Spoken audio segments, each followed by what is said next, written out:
우리 함께 읽은 요한계시록 12장에 있는 이 말씀을 통해서 하나님께서 주시는 은혜를 우리가 함께 나누기를 원합니다. 여러분, 요한계시록 12장에서부터 14장까지는 전체가 한 단락으로 기록된 삽입구절이라는 것을 먼저 여러분 기억을 하시면 좋겠습니다. 우리 지난주에 요한계시록 11장에서 일곱째 나팔, 마지막 나팔이 불려지게 되면 이 땅에 엄청난 일이 벌어지기 때문에 왜 이런 엄청난 일이 벌어지게 되었는가, 그 이유와 역사적인 배경을 설명하게 됩니다. 그게 12장부터 14장까지의 삽입구절입니다. 여러분, 요한계시록 11장에 일곱째 나팔이 불려지게 되어지면 창세기에서부터 종말까지 하나님께서 계획하셨던 이런 구원의 계획이 끝이 나게 되고요. 이제 마지막 심판이 임할 때가 되었기 때문에 그 상황들을 이제 설명을 하게 되는 것입니다. 그래서 제가 이 요한계시록은 이 구조를 좀 잘 알고 있어야 된다. 이 구조에 대한 것을 잘 이렇게 이해를 해야 된다는 것을 설명을 드렸는데요. 오늘도 제 구조를 다시 한번 보여드릴 때 요한계시록은 이런 어떤 구조를 가지고 기록이 되어 있다는 것을 좀 이해를 하시면 좋겠습니다. 일단 표를 한번 띄워드릴 테니까 참고를 하시면서 한번 들어보시기 바랍니다. 일단 여기 일곱째 나팔이 불려지게 되어지면 마지막 화가 되죠. 세 번째 화가 되고, 이때 성도들은 들림받게 되어지고 불신자들은 이 땅에 남게 되어집니다. 그래서 이제 9장부터 계속 설명을 드렸죠. 불신자들이 더 이상 돌아올 사람이 없고 택한 백성은 다 하나님이 구별하셨고 유대인까지 두 정인에 의해서 돌아오게 되었을 때 더 이상 예수 믿을 사람이 없습니다. 그래서 이제 이 땅에 마지막 심판이 임하게 되는데 그게 일곱째 나팔이에요. 그때가 불려지게 되면 성도는 구별되어지고 불신자만 남게 돼서 땅에 심판이 임하게 되는 겁니다. 그래서 둘로 나눠지게 된다는 것, 이게 이쪽으로 연결되는 겁니다. 이게 둘도 나눠지게 되는데, 이때 둘도 나눠지게 되면 성도들은 변화되어 들림받게 되어지고 불신자들은 남아서 불심판을 받게 됩니다. 이게 둘 다 일어나는 사건이기 때문에 양쪽에서 일어나는 사건이고 동시에 일어나는 사건이에요. 근데 성경은 이걸 차례대로 기록을 하게 됩니다. 그러니까 이게 구분이 잘 가지 않는 거죠. 그래서 이런 내용이 구분되어졌다는 것을 참고하시면서 오늘 말씀을 잘 들으시고 또 성경에다가 이런 내용들을 잘 표시를 하시면 좋겠습니다. 그래서 일단 요한계시록 11장 15절이 기준입니다. 여러분, 요한계시록 11장 15절을 이렇게 표시를 해주시고, 일곱째 천사가 나팔을 불었다는 게 중요한 거죠. 이때가 이제 마지막 시점입니다. 그렇게 되어지면 어떤 일이 벌어지냐? 세상은 이제 시기가 끝난 거죠. 시간이 계속 흘러가다가 마지막 종착지에 되면 세상이 끝나는 거죠. 이때 성도들은 변화되어지고 부활의 몸을 입게 됩니다. 변화되어진다고 성경에 기록되어 있죠. 이게 요한계시록에는 기록되어 있지 않고 앞에 예언으로 기록되어 있어요. 그래서 바울 서신에 그것이 기록되기 때문에 그걸 좀 이따 참고하겠고요. 그러면 이제 불신자만 밑에 남았기 때문에 성도는 들림받게 되어지니까 불신자만 마지막 진노의 심판을 받게 됩니다. 이게 하나님의 공의예요. 이때까지 하나님이 믿으라고 예수 믿게 하라고 그렇게 전했는데 더 이상 믿지 않았기 때문에 땅에 남은 사람은 마지막 심판을 받게 됩니다. 그게 마지막 진노의 심판입니다. 그래서 우리가 여기서 이제 잘 생각해야 될 것이 두 군데 동시에 일어나기 때문에 이 두 군데 동시에 일어나는 사건을 성경은 차례대로 기록을 하고 있다는 거, 그 사이에 또 삽입구절이 들어가 있다는 거, 이것을 우리가 잘 구분을 해서 읽어야 되는 것입니다. 이게 구분되지 않으면 이제 헷갈리게 되는 거예요. 여러분, 이 모든 일이 이제 마지막 나팔이 불려지게 되면 일어나게 되기 때문에 성경은 이 마지막 나팔을 계속 강조를 하게 됩니다. 마지막 나팔이 불려지면, 일곱째 나팔이 불려지면 엄청난 일이 벌어진다 하는 것을 강조를 하게 되죠. 그래서 지난주에 우리가 보셨지만 요한계시록 10장에서부터 갑자기 힘센 천사가 나타나서 땅과 바다를 밟고 큰 소리로 외치게 되죠. 일곱째 이 천사가 나팔을 불게 되어지면 선지자들이 전한 복음과 같이 하나님의 비밀이 이루어지리라. 여러분 10장 7절 한번 보십시오. 10장 1절에 천사가 나타나서 이걸 광고하는 내용이에요. 그래서 7절에 보면 일곱째 천사가 소리내는 날 그의 나팔이 나팔을 불려고 할 때 하나님이 그 종 선지자들에게 전하신 복음과 같이 하나님의 그 비밀이 이루어지리라 하고 광고하고 있죠. 이게 마지막 나팔에 대한 강조, 광고라고 할 수 있습니다. 이것이 중요하기 때문에 지금 힘센 천사가 나타나서 갑자기 강고를 하게 되어지고 이 나팔이 불려지게 되면 엄청난 일이 벌어질 것이다. 비밀이 이루어진다. 이런 표현을 썼죠. 그래서 이 내용을 사도 바울이 예언을 한 거예요. 바울이 종말에 대한 얘기를 하면서 고린도전서에 보면 고린도 교회 성도들에게 부활에 대한 얘기를 하면서 고린도 교회의 부활의 얘기가 고린도전서 15장에 나옵니다. 부활에 대한 얘기를 하면서 마지막 때 이런 일이 벌어질 거라 하는 설명을 하게 돼요. 바울도 이런 내용을 다 이해를 했던 것이죠. 하늘에 삼천청에 올라가서 이런 걸 다 봤기 때문에 설명을 하게 되는 것입니다. 그래서 고린도전서 15장 51절을 한번 펴보십시오. 이걸 같이 보셔야 됩니다. 그래서 성경 중간에 있고 요한계시록에 있으니까 이 성경 전체를 모르면 이제 이것을 알기 쉽지 않은 거예요. 그래서 성경 전체를 보는 눈이 꼭 필요하다는 겁니다. 여러분 고린도전서 15장이 부활에 대한 내용이고 51절이 이제 마지막 나팔의 내용이 나옵니다. 15장 51절 거기 보시면 보라 내가 너에게 비밀을 말하노니 그랬죠. 아까 천사가 뭐라 그랬죠? 선지자들이 전한 복음과 같이 비밀이 이루어진다 그랬죠.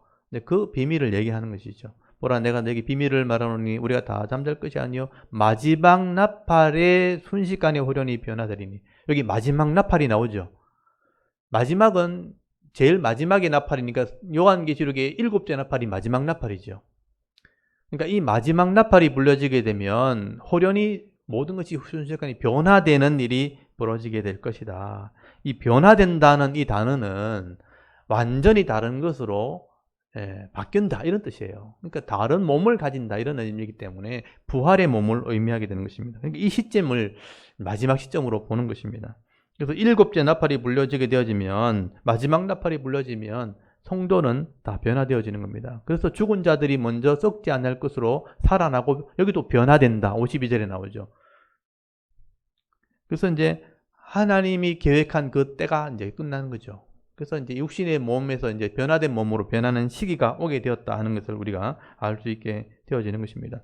그래서 요한계시록 21장 15절과 고린도전서 15장 51절이 연결되어 있다는 것을 먼저 여러분 기억하셔야 되고요.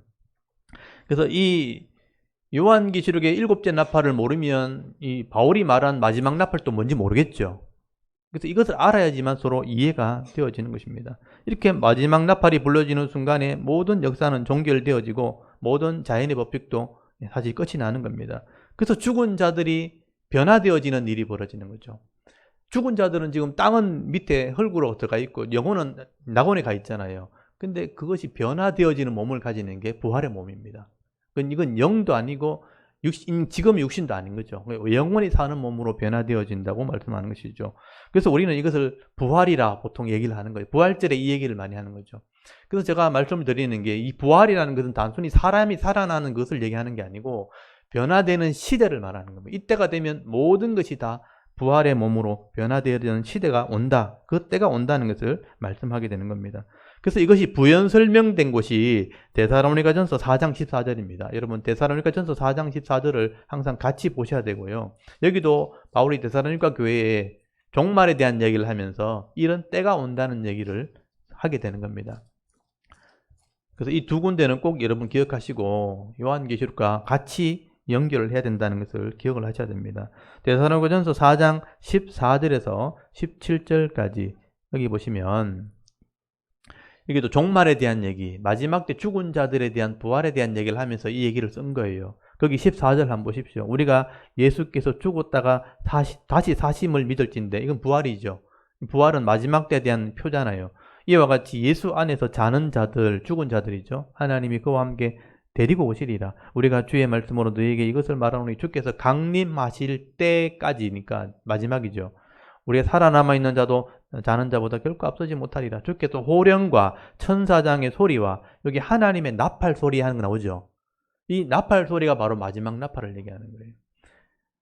이제 주님이 호령하시고 천사들이 큰 소리 내고 그때 나팔 소리가 나면 친히 하늘로부터 주님이 강림하시리니 그리스도 안에 죽은 자들이 먼저 일어나고 그랬죠. 그 후에 우리 살아남은 자들도 그들과 함께 구름 속으로 끌어올려 공중에서 주를 영접하게 하시리니 그리하여 우리가 항상 주와 함께 있으리라. 이런 때가 온다라고 말하고 있는데, 여기도 공중이라는 단어가 우리가 지금은 공중에 어떻게 떠 있을 수가 없잖아요. 근데 그런 때가 온다는 얘기를 하고 있잖아요.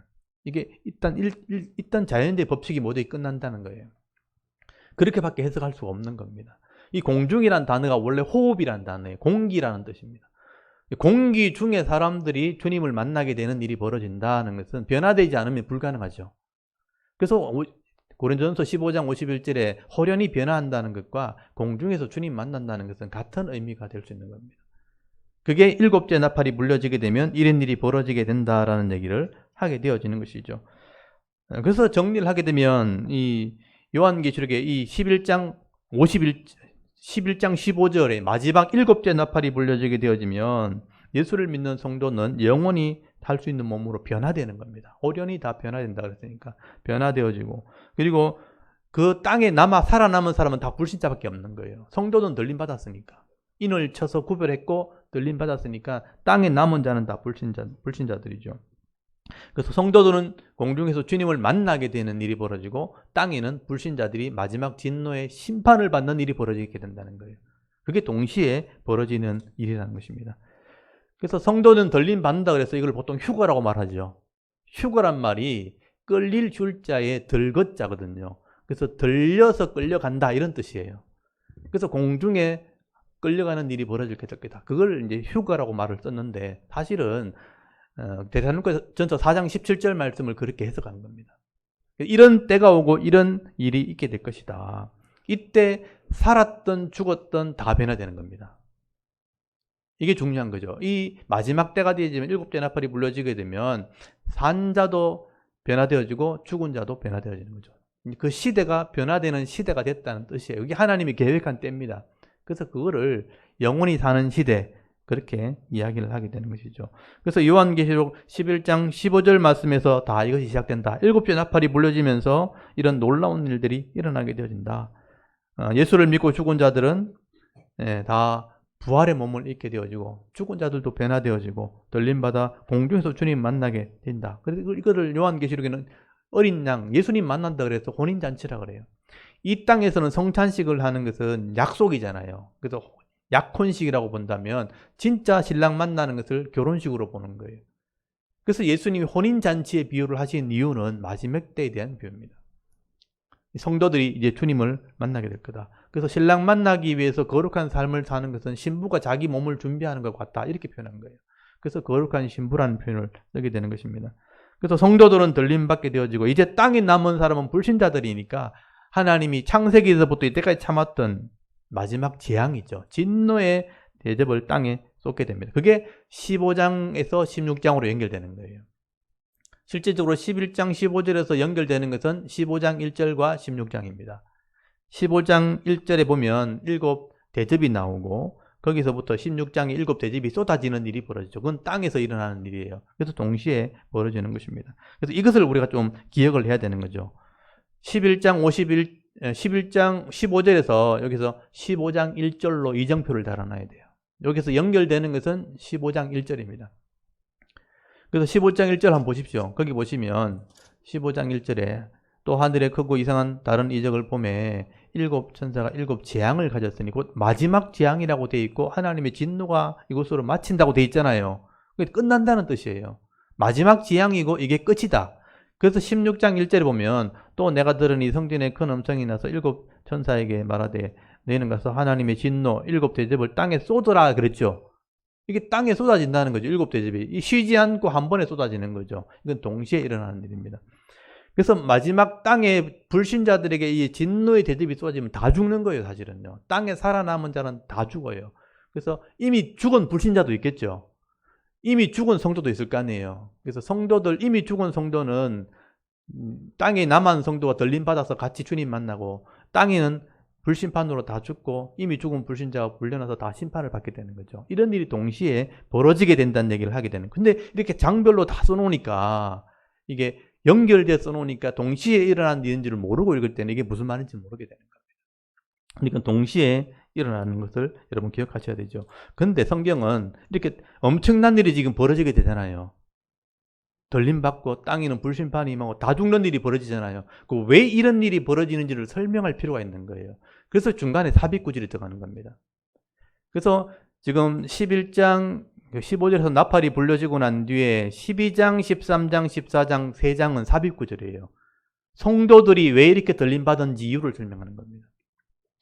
그리고 15장, 16장은 땅에 쏟아지는 대접 재앙이죠. 그래서 17장, 18장은 땅의 불신자는 왜 심판받은지를 설명하는 삽입구절이 17장, 18장이에요. 그래서 두 군데 삽입구절이 다 들어가 있는 거예요. 이게 너무나 중요한 일이고 왜 이렇게 되었는지를 알아야 되기 때문에 이런 설명을 하게 되는 것입니다. 그래서 12장부터 오늘 지금 읽었는데 14장까지를 이제 계속 살펴볼 거예요. 이게 구약에서부터 신약 교회 이르기까지 왜 이런 일이 벌어지게 되었는가, 왜 성도들이 구원을 받게 되었는가, 들림받게 되었는가, 그 이유를 설명하는 거죠. 그래서 이걸 압축해서 설명할 필요가 있기 때문에 압축된 역사라 그래요. 12장부터 14장까지는 구약부터 신약까지 전체를 한 장으로 압축을 해가지고 설명을 하게 되어지는 것입니다. 이것을 삽입구절로 이해를 해야 되는 거죠. 그래서 12장부터 14장까지를 전체를 한 장으로 묶어야 되는 겁니다. 그래서 제가 여기 보면 보십시오. 11장 15절에서 7째 나팔이 불려지거든요. 여기 지금 고전 15장, 살전 4장 요거의 설명 구절을 제가 넣어놨죠.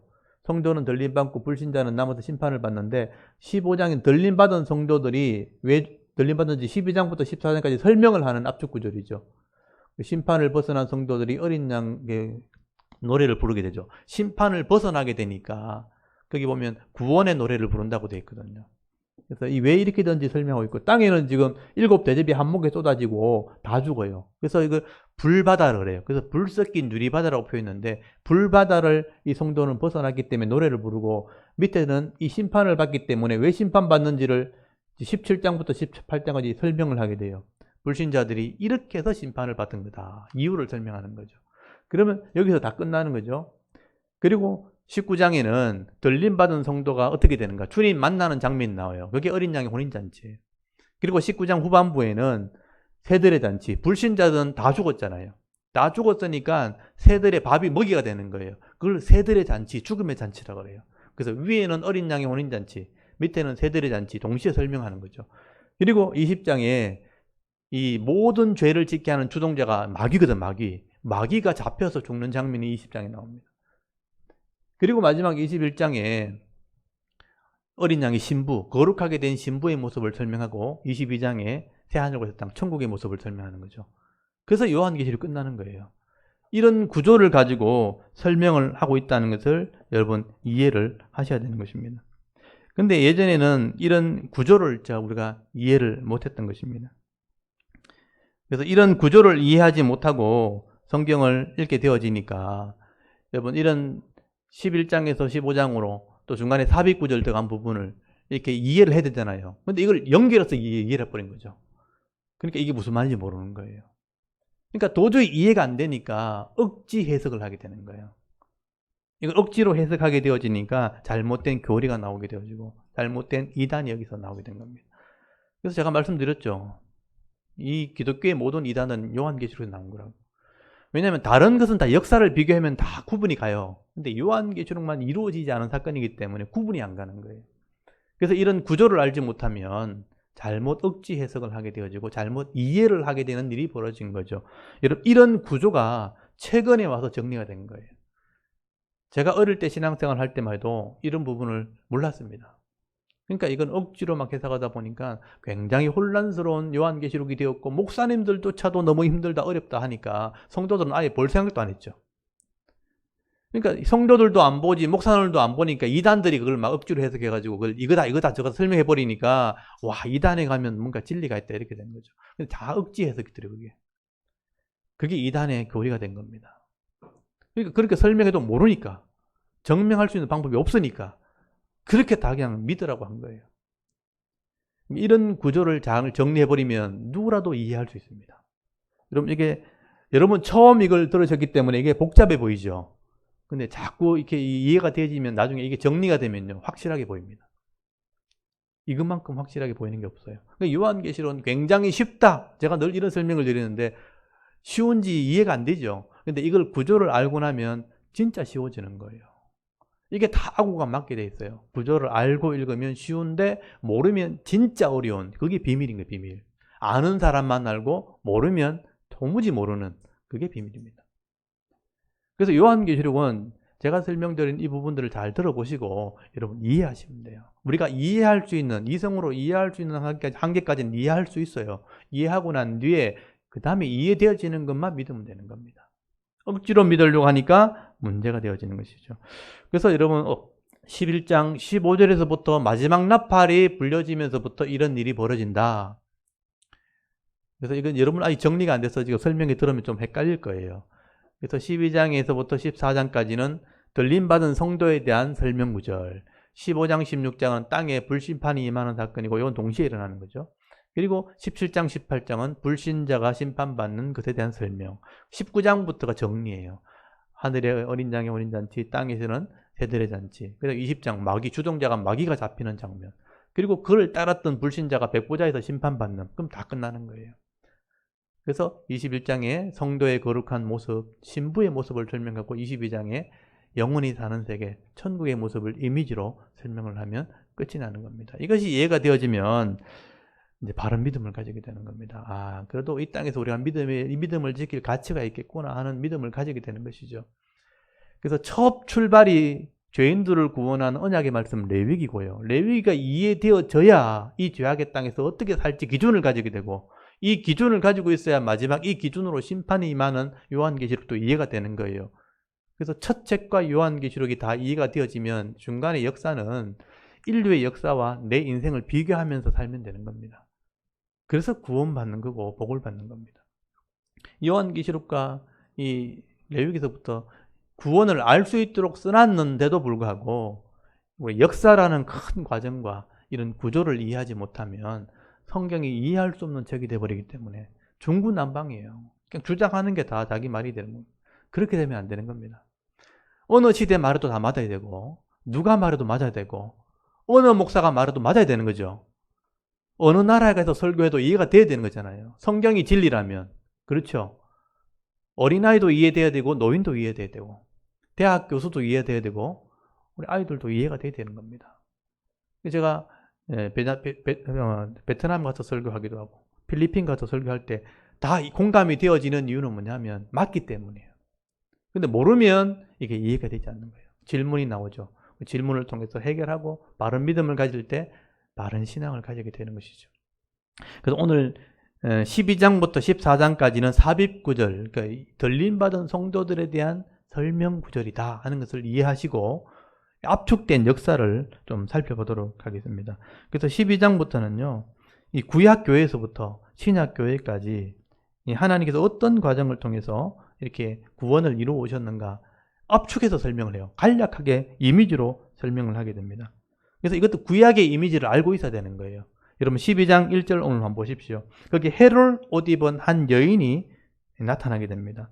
이 여자가 누구냐? 여러 가지 이제 이단들이 해석을 해요. 뭐 이렇게 캐토릭이라고 해석하기도 하고, 뭐 어떤 이단의 교주라고 해석하기도 하고, 어떤 이상한 해석하지만 사실은 이건 구약의 이스라엘 나라를 한 여자로 표현하는 것입니다. 이게 그림 언어예요. 이미지 언어.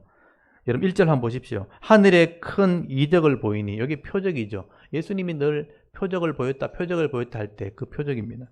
해를 옷 입은 한 여자가 있는데 그 발 아래는 달이 있고 그 머리는 12별의 관을 썼더라. 한 여자가 등장하게 되어지죠.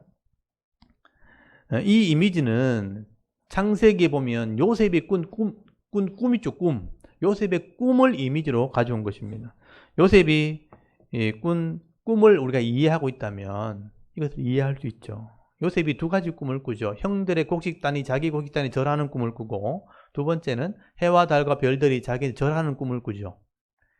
해와 달과 12별은, 해는 아버지, 달은 어머니, 12별은 12아들을 상징하는 거죠. 그게 이스라엘 나라예요. 야곱의 12아들입니다. 그래서 요셉이 총리가 되면 형들이 자기한테 절하게 될 것이고 내가 그들을 구원하게 될 것을 꿈을 꾼 거예요. 그 이미지를 가져와서 설명을 하는 것이죠. 그래서 12별은 이스라엘을 상징하는 겁니다. 그러므로 이 한 여자라고 표현하는 것은 이스라엘 나라를 의미하는 것이죠. 여러분 이스라엘이 하나님과 언약하게 될 때 하나님의 남편이고 이스라엘 아내로 표현하거든요. 그래서 여자로 표현합니다. 그래서 이스라엘을 한 여인으로 표현을 하게 된 거죠. 그래서 12관을 쓴 여자는 이스라엘 나라라 이렇게 이해하시면 돼요. 충분히 이해되시죠? 이건 구약의 이미지를 가져온 거예요. 그래서 이 이스라엘을 통해서 메시아가 나온다고 예언되어 있죠. 다윗의 후손을 통해서 메시아가 나온다. 이 이스라엘 나라에서 예수님이 나온다는 예언이 되어 있어요. 그래서 이 여자, 이스라엘이 여자로 본다면 그 속에 메시아가 있는 거죠. 그거를 해산한, 그러니까 임신한 여인으로 표현하게 되는 것입니다. 2절에 보시면 이 여자가 아이를 베어 임신했다는 거죠. 해산하게 되면 아파서 애를 쓰며 부르짖더라. 이게 압축된 역사예요.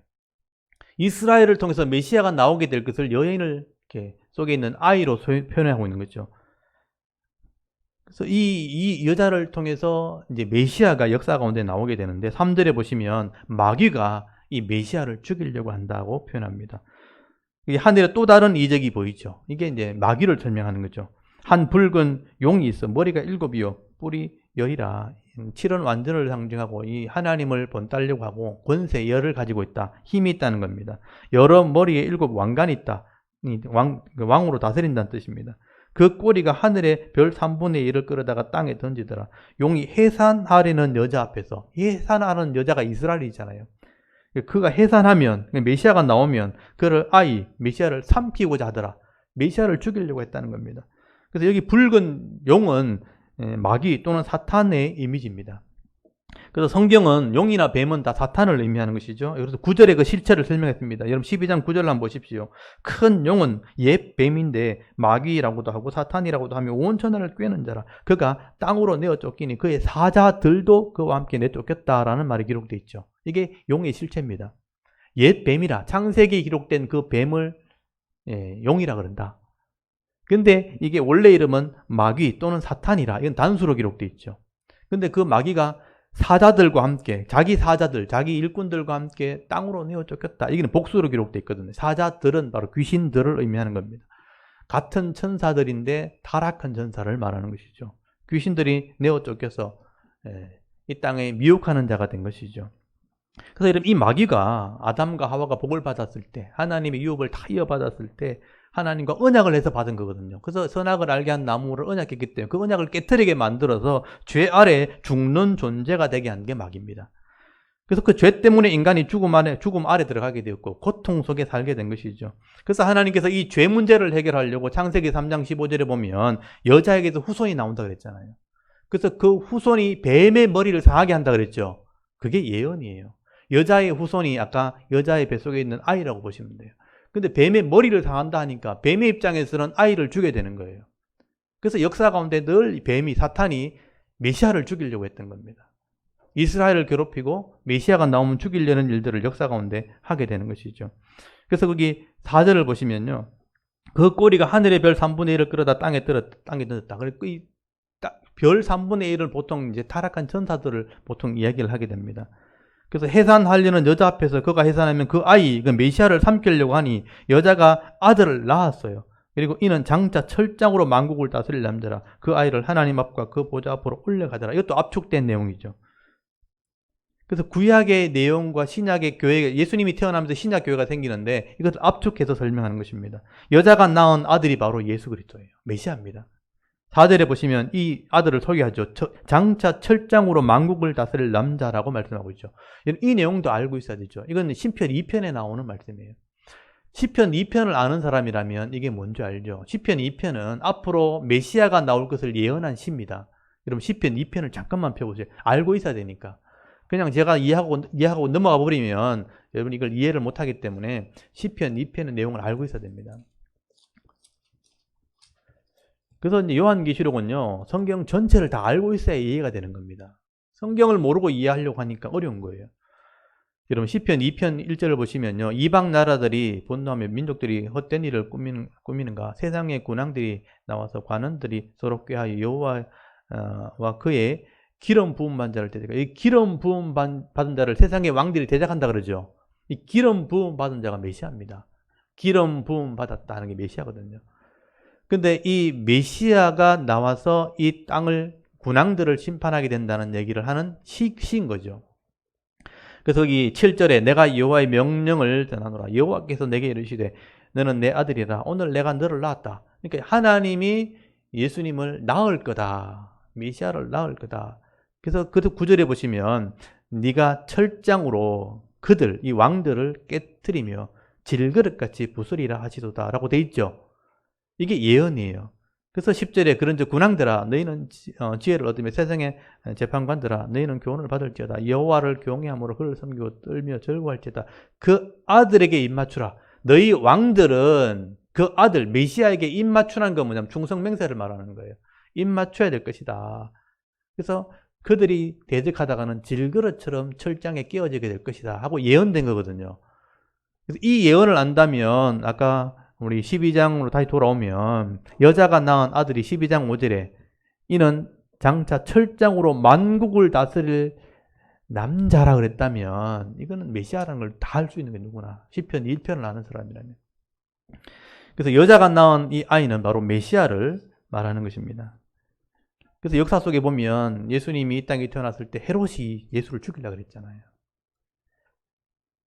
그런데 예수님께서는 3년 동안 사역을 하시게 되는 거죠. 말씀을 가르치시고 하나님 나라의 표적을 행하시면서 복음을 전하시고 결국은 죄 문제를 해결하는 십자가를 이루신 거잖아요. 그리고 부활하셔서 영생의 문을 열어놓으셨잖아요. 그 십자가 부활이 예수님 사명이에요. 그 사명을 감당하시고 하늘로 올라가셨다. 오늘 보면 12장 여기 5절에 하늘로 올라갔다고 돼 있잖아요. 이 사명 감당하시고 메시아는 하늘로 올라가셨다.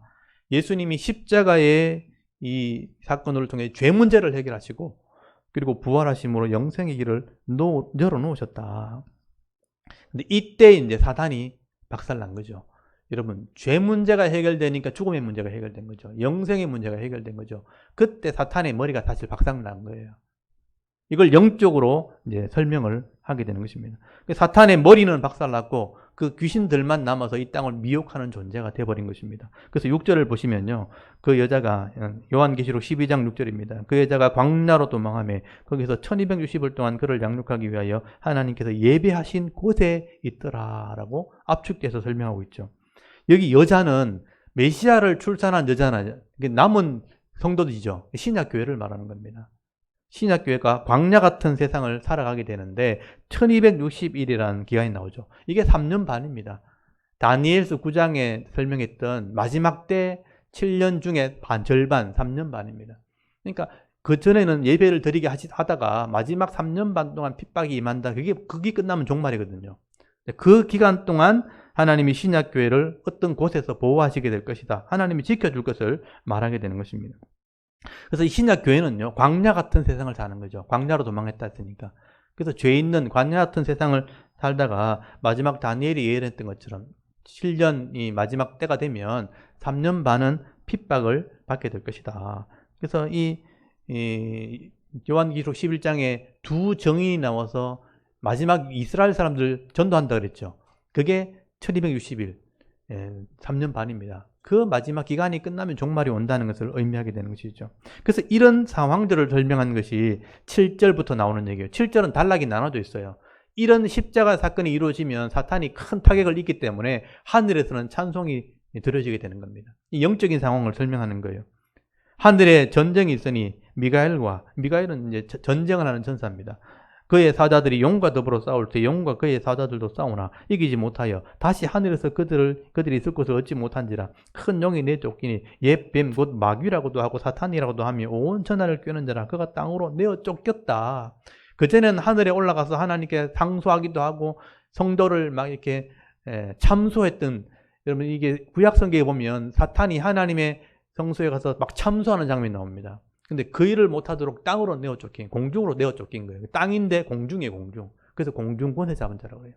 이 땅의 공중 권세 잡으로 내어 쫓겼다고 되어 있는 거죠. 이게 십자가 사건으로 내어 쫓긴 겁니다. 그래서 이제 이때 마귀는 머리가 박살난 것이기 때문에 큰 타격을 입게 되는데, 그래서 이 마귀 그 주동자 마귀는 요한계시록 20장에는 감옥에 갇혔다고 되어 있어요. 그래서 요한계시록 20장에 이걸 설명하게 되는데, 이거는 다음에 제가 설명을 드릴 겁니다. 이때 사탄이 큰 타격을 입게 되었고 땅에서 성도를 미혹하는 그런 존재가 되어진 것입니다. 또 이런 상황을 노래한 것이 10절부터 12절까지예요. 한번 보세요. 여기 용이 하늘에 천사 들어가 싸울 때 땅으로 쫓겼잖아요. 그때 이 하늘에서 천사들이 큰 소리로 노래를 부릅니다. 그리고 순교자들도 이들을 이겼다고 되어 있어요. 여러분 10절부터 한번 보십시오. 하늘의 천사들이 승리의 노래를 부르는 장면. 내가 또 들으니 하늘에 큰 음성이 있어 이르되 이제 우리 하나님의 구원과, 이 부분을 잘 보십시오. 구원과 능력과 나라와 또 그의 그리스도의 권세가 나타났다고 노래하잖아요. 우리 형제들 참소하던 자, 곧 우리 하나님 앞에 밤낮 참소하던 자, 사탄이죠. 쫓겨났다라고 노래를 합니다. 여기 잘 보시면 이제 하나님의 구원이 이루어졌다. 하나님의 능력이 나타났다. 하나님의 나라와 그의 그리스도의 권세가 이제 나타났다는 것은 뭐냐면 십자가 사건을 노래한 것입니다. 하나님의 구원, 하나님의 능력, 하나님의 나라, 그리고 그리스도의 권세가 이제 나타나게 되었다. 예수 그리스도의 십자가의 능력으로 이 죄의 문제가 해결되었다는 것을 노래하는 것입니다. 여기서 용이 땅으로 내어 쫓기는 것은 이 사탄의 머리가 이제 박살난 것이죠. 그래서 악한 귀신들만 이 땅에 남아서 두 짐승, 그러니까 왕들과 거짓 선지자를 통해서 활동하면서 이 땅의 성도들을 미혹하는 그런 시대가 되었다는 것을 말씀하게 됩니다. 이것도 제가 다음 13장에 나오는 내용이기 때문에 다음에 설명드릴 겁니다. 이 사건이 일어나게 된 것을 지금 설명한 거예요. 그래서 이 십자가를 믿는 성도들이 이런 사탄의 권세를 우리가 이길 수 있습니다. 십자가의 능력이 나타나기 때문에 이 땅에 있는 성도들도 십자가의 능력으로 이 사탄을 이길 수 있다고 노래한 게 11절이에요. 그래서 순교자들이 마귀를 이깁니다. 또 우리 형제들이 어린 양의 피와, 이게 어린 양의 피가 나오죠. 십자가를 말하죠. 자기들이 정언한 말씀, 변하지 않는 말씀으로서 그를 이겼다고 나와 있죠. 이겼으니 그들은 죽기까지 자기들의 생명을 아끼지 아니했다. 이게 순교자를 말하는 겁니다. 여러분, 자기 생명을 아끼지 않는 순교자들도 사탄의 권세를 이길 수 있습니다. 무엇으로 이기는가? 어린 양의 피예요. 십자가의 능력으로, 그리고 그들이 정언했던 말씀으로 이겼다고 되어 있어요. 이게 우리가 사탄을 이기는 비결입니다. 우리가 이 사탄이 우리를 죄로 유혹하잖아요. 우리의 약점을 가지고 죄로 유혹하게 될 때 십자가의 능력을 의지해서 우리가 회개할 때 죄를 용서받는 겁니다. 그래서 이기는 겁니다. 그리고 변하지 않는 이 하나님 말씀으로 이 죄를 대적하고 악을 대적할 때 승리할 수 있다는 거예요. 그나마 우리가 완전하진 않지만 이기며 살아갈 수 있는 방법을 가지고 있다는 것이죠. 그래서 이 땅의 마귀들은요, 이 땅으로 내어 쫓겼기 때문에 이제 남아있는 여자들을 이제 핍박하는 존재가 되었다. 이 땅에 남아있는 존재가 신약교회를 말하는데 13절을 한번 보십시오. 용이 자기가 땅으로 내쫓긴 것을 보고 남자를 낳은 여자를 박해하는지라. 여기 남자를 낳은 여자가 바로 신약교회예요. 메시아가 성천했고 남아있는 여자니까 신약교회를 말하는 거죠. 이 교회가 이제 용이라고 되어 있지만 정확하게 말하면 악한 귀신들과 두 짐승입니다. 여기 13장에 나오는 겁니다. 이 귀신들을 통해서 이제 박해하는 그런 시대가 되었다. 그래서 신약교회는 이런 마귀에 의해서 또는 귀신들에 의해서 박해를 받는, 고통을 당하는 그런 교회가 된 것이죠. 근데 이렇게 마귀를 통해서 또는 귀신들을 통해서 교회가 핍박을 받고 고난을 당하기는 하지만 염려하지 않을 것은 하나님께서 우리 교회를 지켜주신다, 능력을 베풀어 주신다고 약속을 하고 있습니다. 여러분 14절 한번 보십시오. 그 여자가 큰 독수리 날개를 받아 광야 자기 곳으로 날아가 거기서 그 뱀의 낯을 피하여 한때 두때 반때를 양육받으매라고 말씀을 하고 있습니다. 이 독수리 두 날개는 출애굽기 19장 4절에 나오는 이스라엘 백성들을 애굽에서 건져낼 때 하나님이 설명하신 내용이에요. 이것도 알고 있어야 되는 거죠. 여러분, 이스라엘 백성이 출애굽하는 건 다 알잖아요. 출애굽한 것을 설명할 때 하나님 뭐라고 설명하냐면 내가 독수리의 날개로 너희를 업어서 데리고 나왔다, 이렇게 설명해요. 여러분 출애굽기 19장 4절을 한번 펴보십시오. 제가 이 출애굽기 설명할 때 늘 이걸 설명을 드렸는데 기억하신 분들은 이걸 기억하실 거고요. 표시를 해놓으시면 좋겠죠. 이걸 이스라엘이 사용하는 그림 언어, 구원을 설명할 때 사용하는 그림 언어예요. 그래서 그 당시에 유대인들은 이걸 다 알고 있습니다. 이렇게 설명하면 다 이해되는 거죠. 여러분 출애굽기 19장에 출애굽한 지 3개월 되었을 때 하나님께서 4절에 보면 이렇게 말씀하시죠. 내가 애굽 사람에게 어떻게 행하였음과 내가 어떻게 독수리 날개로 너희를 업어 내게로 인도하였음을 내가 보았느니라 라고 돼 있죠. 홍해를 가르고 데리고 나왔거든요. 근데 그것을 설명할 때는 내가 독수리 날개로 너희를 업어서 내게로 인도했다. 이렇게 설명하는 거예요. 이게 그림 언어예요. 왜냐하면 독수리가 자기 새끼를 보호할 때 이렇게 한다는 겁니다. 그런 상황들을 아는 그 시대 사람들은 하나님이 자기를 구원할 때 이렇게 했다고 설명하는 거예요. 그래서 여기 교회가 광야로 쫓겨났을 때 하나님이 독수리 날개로 그들을 인도했다는 것은 구원을 상징하는 겁니다. 그들을 보호해 주시고 하나님이 택한 곳에서 양육을 받게 했다라고 표현하고 있죠. 양육이라는 것은 뭐냐면 자라게 한다 또는 먹인다 이런 의미예요. 교회를 하나님께서 보호하신다는 의미가 되어지는 거죠. 여기도 이제 시간이 나오죠. 한때, 두때, 반때. 여러분 한때와 두때는 세때죠. 반때는 3년 반을 얘기하는 겁니다. 이게 다니엘이 예언했던 그 3년 반을 말하는 것이죠. 마지막 종말의 마지막 시대를 말하는 겁니다. 이게 다른 말로 하면 1260일이고 1260일 동안 3년 반 동안 마지막 이 핍박이 있는 동안 하나님 보호해 주실 것이다.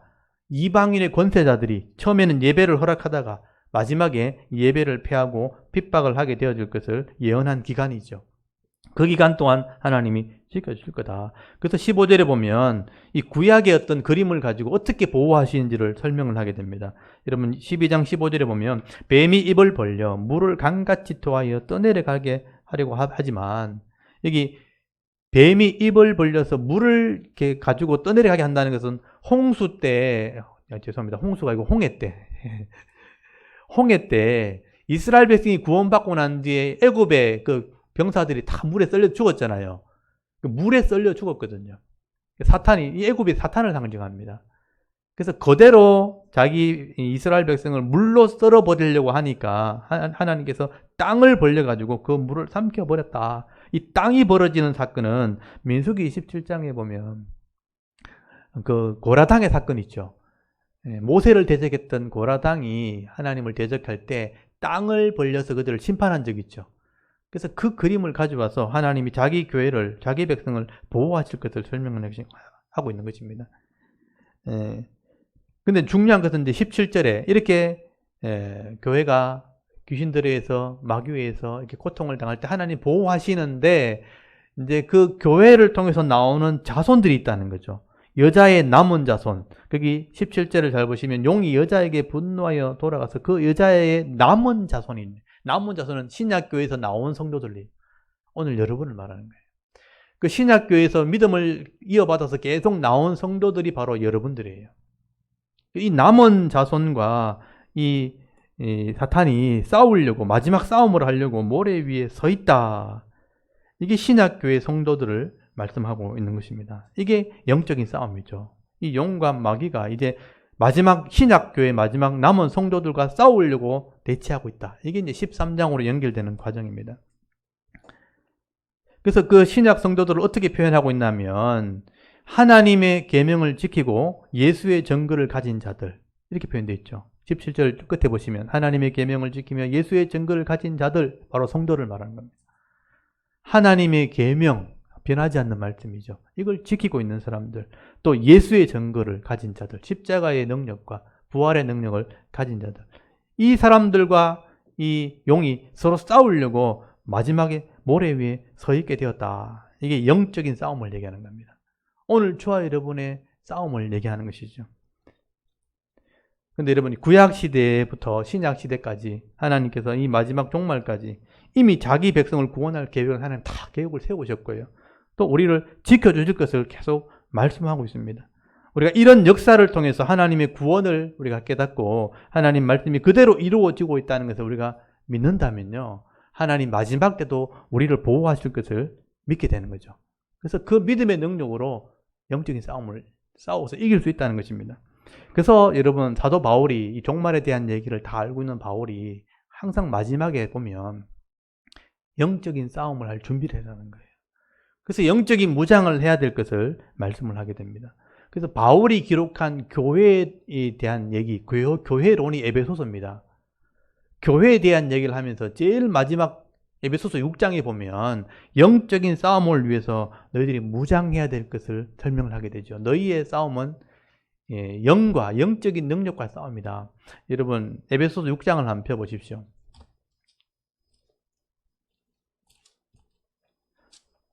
혈과 육의 싸움이 아니고 영적인 능력의 싸움이다.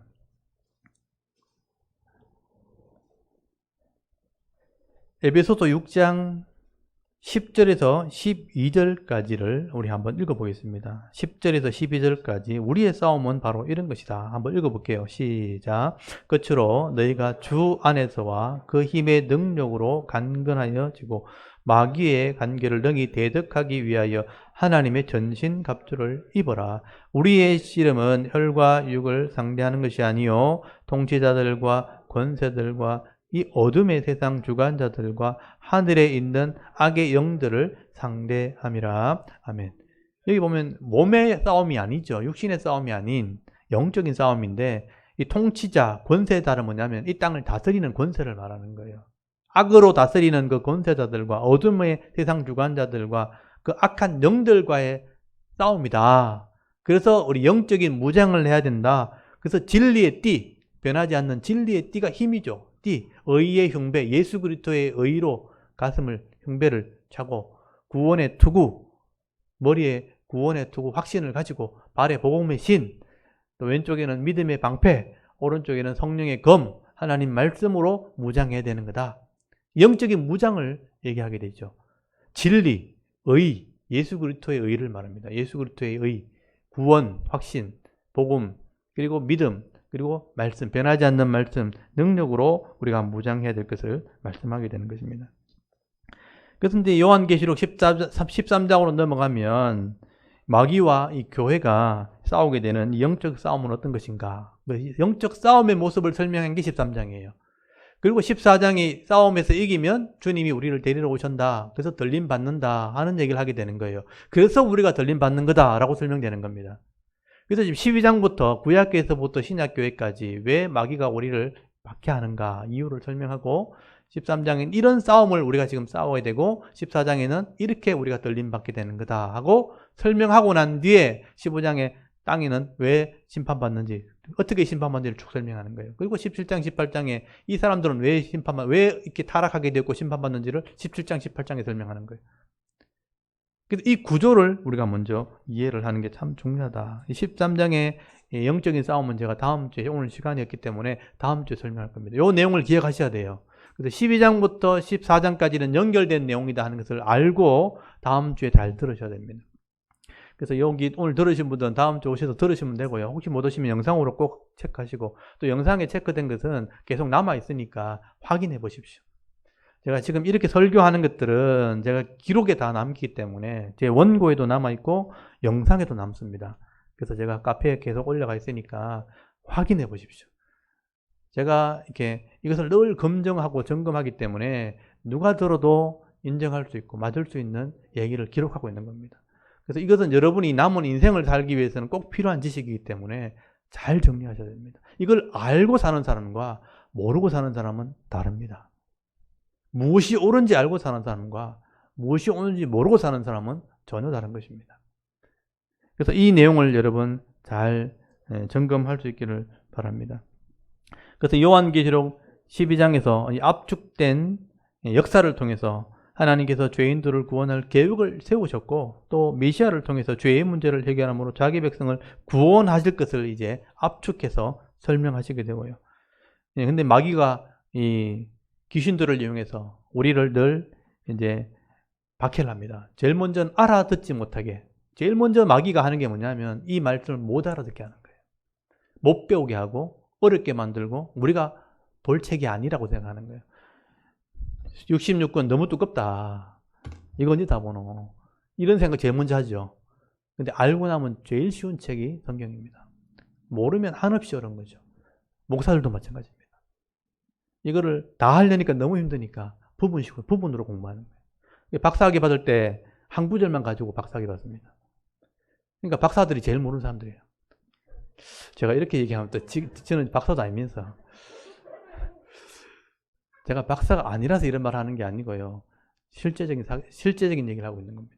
근데 박사하면서 다 알면 제일 좋겠죠. 그렇지만 이 박사학위에서 시간을 굉장히 많이 할애하거든요. 그 많은 시간을 다 할애하지만 실제 전체를 잘 모르게 되는 상황이 더 많습니다. 그래서 어렵다고 생각하지 마시고 다 알 수 있게 써놨다는 것을 이해하셔야 돼요. 그래서 이런 내용을 다 알지 못하게 하는 게 사탄의 전략입니다. 넌 알 필요 없다. 믿기만 하면 된다고. 뭘 믿는지 모르는 거예요. 제일 처음에는 못 알아듣게 만들고요. 그 다음에 때로는 위협을 하는 겁니다. 핍박을 하고 예수 믿으면 안 된다고, 더 힘들어진다고, 이런 핍박과 고난을 주는 것입니다. 그래서 영적인 싸움을 하게 하는 것이죠. 그래서 우리가 그런 싸움을 하고 있다는 것을 지금 설명을 하게 되는 것입니다. 오늘도 우리가 이 하나님 말씀을 통해서 이 구원 계획 전체를 밝히 우리가 깨달아지고요. 이 말씀대로 믿고 순종하게 될 때 하나님께서 우리에게 주시는 이 하나님 나라의 분복을 잃어버리지 않는 그런 성도들이 되어야 할 것입니다. 그러면 오늘도 우리가 이 영적으로 깨어 있어서 하나님 백성으로서의 믿음의 삶을 살아갈 수 있는 우리 샤론교회 성도들 되기를 바랍니다. 그래서 바울은 이런 종말에 대한 이야기를 할 때 제일 강조하는 게 뭐냐면 깨어 있으라는 거예요. 깨어 있으라는 의미는 알고 있으라는 의미입니다. 안 그러면 잠든다는 거예요. 잠자지 말고 깨어 있으라. 잠자면요, 시간이 한없이 그냥 가버리는 거예요. 내게 주어진 이 시간이 뭘 했는지 모르게 그냥 가버리는 거예요. 근데 깨어 있으면 뭘 해도 할 수 있는 겁니다. 그래서 깨어 있으라. 여러분, 제가 한 군데만 읽고 제가 마무리를 하도록 하겠습니다. 데살로니가전서 5장을 한번 펴보십시오. 아까 말했지만 종말에 대한 얘기입니다. 데살로니가전서 5장